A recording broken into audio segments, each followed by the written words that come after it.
পিনাকি ভট্টাচার্য গুজব আর মিথ্যা ছড়াচ্ছে, সেইটা আবার প্রমাণ দিচ্ছে সাংবাদিক ইলিয়াস। এইদিকে বিএনপির সাথে বেইমানি করছে জামাত এবং এনসিপি। কইরা ধরা খাইছে, জনগণের হাতে ধরা খাইছে। জামাত এনসিপি যে জনগণের হাতে ধরা খাইছে এবং বিএনপির সাথে বেইমানি করছে, সেইটা আপনাদের প্রমাণ সহকারে দিচ্ছি। তার আগে পিনাকি ভট্টাচার্য যে মিথ্যাচার করছে, গুজব ছড়াইছে, সেইটা প্রমাণ করে দিয়েছে সাংবাদিক ইলিয়াস। সেই প্রমাণটা আপনাদেরকে আগে দিয়ে রাখি। পিনাকি ভট্টাচার্য ফেসবুকে একটা পোস্ট করছে। সেই পোস্টে লিখছে, নোয়াখালীতে জামাত বিএনপি আওয়ামী লীগের প্রতিরোধে নামছে। জুলাইয়ের মতো করে জনতা জামাত এবং বিএনপির নেতাকর্মীদের পাশে দাঁড়ান। একবারে পুরা মিথ্যা কথা। সেখানে জামাত নামে নাই, আওয়ামী লীগ প্রতিরোধে জামাত আসে নাই, জামাতের কোনো নেতাকর্মী আসে নাই। শুধু বিএনপির নেতাকর্মীরা আওয়ামী লীগকে প্রতিরোধ করেছে। সেই প্রমাণটা দিছে সাংবাদিক ইলিয়াস। সাংবাদিক ইলিয়াস আবার পোস্টে লিখছে, দেখেন, মানে ফেসবুকে পোস্ট করছে যে নোয়াখালীতে আওয়ামী লীগ বিএনপি খেলতেছে, কার দিকে কয়টা গোল হলো একটু জানায়েন। অর্থাৎ সাংবাদিক ইলিয়াসের এই পোস্টে স্পষ্ট যে সেখানে জামাত এনসিপি কেউ ছিল না। শুধু সাংবাদিক ইলিয়াস বলেছে তা না, এই যে পত্রিকায় দেখেন, ইত্তেফাকে লিখছে যে নারায়ণগঞ্জে আওয়ামী লীগ বিএনপির রক্তক্ষয়ী সংঘর্ষ। এমনকি আমার দেশ পত্রিকাতেও লেখছে যে মাইকে ঘোষণা দিয়ে ছাত্র দলের উপরে, মানে বিএনপির উপরে হামলা করলো আওয়ামী লীগ। বাংলা টিভিতে লেখছে মাইকে ঘোষণা দিয়ে বিএনপির উপরে হামলা করলো আওয়ামী লীগ। সেখানে কিন্তু জামাত এনসিপি নাই। অর্থাৎ পিনাকি ভট্টাচার্য পুরাই মিথ্যা এবং গুজব রটিয়ে দিচ্ছে, জামাতকে উপরে রাখার চেষ্টা করতেছে। এখন জামাত যে বেইমানি করেছে, এনসিপি যে বেইমানি করেছে সাধারণ জনগণের সাথে, বিএনপির সাথে, তার প্রমাণ দেই। আপনারা মাঝে মাঝেই এই জামাত এবং এনসিপির নেতাদের বক্তব্য শুনছেন না? বাইসা থাকতে আওয়ামী লীগকে রাজপথে নামতে দেওয়া হবে না, আওয়ামী লীগকে রাজনীতি করতে দেওয়া হবে না, এই বক্তব্যগুলো শুনছেন না? আওয়ামী লীগের রাজনীতি বাংলাদেশে করতে দেওয়া হবে না, এই আসিফ মাহমুদ, সজীব ভুইয়া, হাসনাত আবদুল্লাহ, সার্জিস আলম, নাসির উদ্দিন পাটোয়ারি যারা আছে, তারা প্রতিনিয়তই বলে যে আওয়ামী লীগকে রাজপথে নামতে দেওয়া হবে না, রাজনীতি করতে দেওয়া হবে না, জীবন থাকতে এটা করতে দেওয়া হবে না, প্রতিরোধ করা হবে। কোনো জায়গায় দেখছেন যে ছাত্রলীগের ঝটিকা মিছিল, আওয়ামী লীগের মিছিলে এই জামাতের নেতাকর্মীরা, এই এনসিপির নেতাকর্মীরা যা বাধা দিছে, কোনো জায়গায় দেখছেন? দেখেন নাই।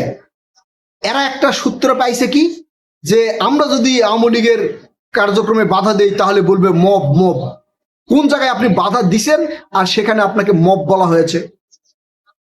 আপনারা ওই আওয়ামী লীগের এমপি মন্ত্রীদের বাড়িঘর ভাঙতে যাবেন, সেখানে যে, এখন আপনাদের আমি বলছি না যে আপনারা লুটপাট করতেছেন, ওই আপনাদের ফাঁক ফোকরে তো কেউ কেউ লুটপাট করে, তো সেগুলো মব নাতে কি?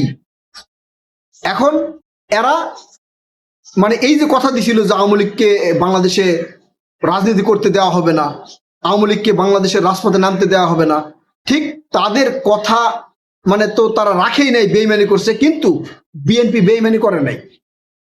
তারা বিভিন্ন বক্তব্যে, মানে জামাত এনসিপি নেতারা বিভিন্ন বক্তব্যে বলে আওয়ামী লীগকে শেল্টার দিচ্ছে এই বিএনপি, আওয়ামী লীগকে ফিরে আনতেছে বিএনপি, আওয়ামী লীগের এরে এই পদ দিচ্ছে, অরে ওই পদ দিচ্ছে, আওয়ামী লীগের বিভিন্ন পদে ঢুকাচ্ছে বিএনপি। কই, এটা প্রমাণ কি পাইলেন? আসলে বিএনপি আওয়ামী লীগকে সাপোর্ট দিচ্ছে, শেল্টার দিচ্ছে না। একমাত্র আওয়ামী লীগকে রুখে দেওয়ার জন্য বিএনপি রাজপথে আছে। আর তারা মৌখিকভাবে বললেও আসলে অন্তরে অন্য চিন্তা ভাবনা নিয়ে আসে। আর অন্য যে চিন্তা ভাবনা নিয়ে আসে, এই চিন্তা ভাবনায় আপনারা অবাক হয়ে যাবেন। জামাত চিন্তা করতেছে যে এইভাবে রাজপথে আওয়ামী লীগ নামবে, ছাত্রলীগ নামবে, যুবলীগ নামবে, বিএনপির উপরে তো 16-17 বছর সেই নির্যাতন হয়েছে, বিএনপি তো এটা সহ্য করবে না, বিএনপি আওয়ামী লীগকে রুখে দিবে। সেই সুযোগে এই জামাত করবে কি, আওয়ামী লীগকে যা বুঝাবে, দেখেন আপনাদের উপর অত্যাচার করতেছে বিএনপি, আপনাদের উপরে হামলা করতেছে বিএনপি, আপনাদেরকে রাজপথে নামতে দিচ্ছে না বিএনপি, কিন্তু আমরা ক্ষমতায় গেলে আপনাদেরকে শেল্টার দিব, আপনারা জামাতে যোগ দেন। অর্থাৎ বিএনপি আওয়ামী লীগকে রাজপথে নামতে দিবে না, আওয়ামী লীগের কার্যক্রম করতে দিবে না, আওয়ামী লীগের উপরে বিএনপি প্রতিশোধ নিবে, 16-17 বছর যে অত্যাচার করছে তার প্রতিশোধ নিবে। কিন্তু জামাত তাদেরকে যা বুঝাবে তারা প্রতিশোধ নিচ্ছে, আপনাদের উপর হামলা করতেছে, আপনাদের নেত্রীকে আসতে দিচ্ছে না। আমরা তো সেইভাবে বিরোধিতা করতেছি না, আমরা ক্ষমতায় গেলে আপনাদেরকে আমাদের মানে ছায়াতলে নিয়ে আসবো। এই 16-17 বছর আমরা যেমন গুপ্ত ছিলাম আপনাদের ভিতরে, ঠিক আপনাদেরকে আমাদের ভিতরে নিয়ে আসবো। মানে অতীতের যে বন্ধুত্ব জামাত এনসিপির আওয়ামী লীগের সাথে, সেইটা ওই গুপ্ত গুপ্ত করবে। তখন গুপ্ত ছিল এই জামাত, আর এখন গুপ্ত হবে জামাতের ভিতরে এই আওয়ামী লীগ। যার কারণে আওয়ামী লীগকে প্রতিরোধ করতে এনসিপি এবং জামাতের বিন্দু পরিমাণ কোনো ভূমিকা নাই। এখন বিএনপি কেন এই আওয়ামী লীগকে প্রতিরোধ করতেছে? বিএনপি তার কথা রাখতেছে। জুলাই আগস্ট আন্দোলনে যেমন রাজপথে ঝাঁপা নামছে, এখন আমরা জানি ছাত্ররা নেতৃত্ব দিচ্ছে, আমরা ওটা সেটা মানি। কিন্তু ছাত্ররা নেতৃত্ব দেওয়ার সাথে সাথে বিএনপির যেই 16-17 বছরের নির্যাতন, সেই নির্যাতন তাদের মানে ফুলে ফাঁপা উঠছে, সুযোগ পাইছে, রাজপথে নাইমা আওয়ামী লীগকে বিতাড়িত করছে এবং প্রতিশ্রুতিবদ্ধ হয়েছে যে এই আওয়ামী লীগকে বাংলাদেশের রাজপথে আর নামতে দেওয়া হবে না। সেই কাজই করতেছে বিএনপি। অপরদিকে জামাত যেমন কাছে টানতেছে, একই সাথে এনসিপিও একই সুযোগে একই পথে হাঁটতেছে। এনসিপির নেতারা প্রতিনিয়ত বক্তব্য দিচ্ছে যে কোনোভাবেই আওয়ামী লীগকে ফিরে আনা যাবে না। আবার তলে তলে তারা ঘুটু লাইন করতেছে। হাসনাত আব্দুল্লাহ দেখছেন না, চট্টগ্রামে যায় আওয়ামী লীগের মঞ্জুরুল আলমের বাসায় গেছে, তারা সেখানে মেয়র পদে দাঁড় করাইয়া দিবে, দেখছেন না? ঠিক এনসিপিও মানে গোপনে গোপনে তলে তলে আওয়ামী লীগের সাথে ঘুটু লাইন করতেছে। ঘুটু লাইন কইরা কোনোভাবে তাদের দলে ঢুকাইয়া জনসংখ্যা বাড়াবে, তাদের জনসংখ্যা বাড়াবে। তাদের অতীত ইতিহাস মনে নাই, কারণ তারা তো জুলাই মানে আগস্ট আন্দোলনে প্রায় আওয়ামী লীগের সাথে নেগোসিয়েশন করেই ফেলছিল। ডিবি অফিসে করছিল না?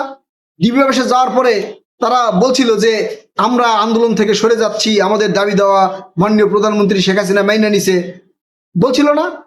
এখন তারা বলবে আমরা জীবনের ভয়ে বলছি। জীবনের ভয় তো আবু সাইদ করে নাই, জীবনের ভয় তো মুগ্ধ করে নাই। আপনারা ওই জায়গাতে যে 6 জন আছিলেন, সেই 6 জনই প্রতিরোধ গড়ে তুললেন না কেন? আপনাদের মেরে ফেলতো। আপনারা জাতির কাছে মানে বীর হয়ে থাকতেন, হিরো হয়ে থাকতেন, তো মরার ভয় আপনাদের কেন? আপনারা রাজপথে নাইমে বলেন যে আমরা মরার ভয় করি না, ডিবি অফিসে গেছে নিয়ে গেছে, আর সেখানে আপনারা মানে মরার ভয়ে আপনাদের বক্তব্য চেঞ্জ করে দিচ্ছেন। নেগোসিয়েশন তো প্রায় গেছিলেন, কিন্তু বিএনপি যায়নি, ছাত্র জনতা যায়নি, না যাইয়া এই আওয়ামী লীগকে রুখে দিছে। এখনো আওয়ামী লীগের কার্যক্রম বাংলাদেশের মাটিতে চালাতে দিচ্ছে না বিএনপি, কিন্তু এই সুযোগটা নিচ্ছে জামাত এনসিপি। আর ওই যে অ্যাক্টিভিস্ট পিনাকি ভট্টাচার্য মানে ইয়া করে লাগছে, মানুষকে বুঝাচ্ছে যে দেখেন নোয়াখালীতে জামাত বিএনপি হচ্ছে আওয়ামী লীগের মানে প্রতিরোধ, আওয়ামী লীগ প্রতিরোধে নামছে। বাস্তবে সেখানে জামাতও নাই, এনসিপি নাই, শুধু বিএনপির লোক। আর এই বিএনপির লোকজনই এই আওয়ামী লীগকে রুখে দিচ্ছে, ভবিষ্যতেও দিবে ইনশাল্লাহ। এই আওয়ামী লীগকে কোনোভাবেই রাজপথে নামতে দেওয়া যাবে না, শুধু রাজপথে না, তাদের কোনো কার্যক্রম করতে দেওয়া যাবে না ইনশাল্লাহ। আর বিএনপি সেই প্রতিশ্রুতিবদ্ধ, বিএনপি সেই প্রতিশ্রুতি রাখবে। জামাত এনসিপি জনগণের সাথে বেইমানি করলেও বিএনপি জনগণের সাথে বেইমানি করবে না। তারা যে কথা দিয়েছে, ফাঁসিবাদ মুক্ত করেছে, ফাঁসিবাদকে ফিরে আসতে দিবে না, বিএনপি ঠিক সেটাই করবে। আর জামাতে এনসিপির যে কার্যক্রমগুলো দেখতেছি, তাদের যে কাহিনীগুলো দেখতেছি, তারা আওয়ামী লীগকে শুধু ফিরাই নিয়ে আসবে না, আওয়ামী লীগকে নিয়ে দল তৈরি করবে একদিন। প্রিয় কলিজার ভাই বোনেরা, আপনারা কি মনে করছেন? আপনারা আপনাদের মূল্যবান মতামত কমেন্ট করে জানাবেন। কথা হবে নতুন কোনো ভিডিওতে। ততক্ষণ পর্যন্ত ভালো থাকবেন ইনশাআল্লাহ। আল্লাহ হাফেজ।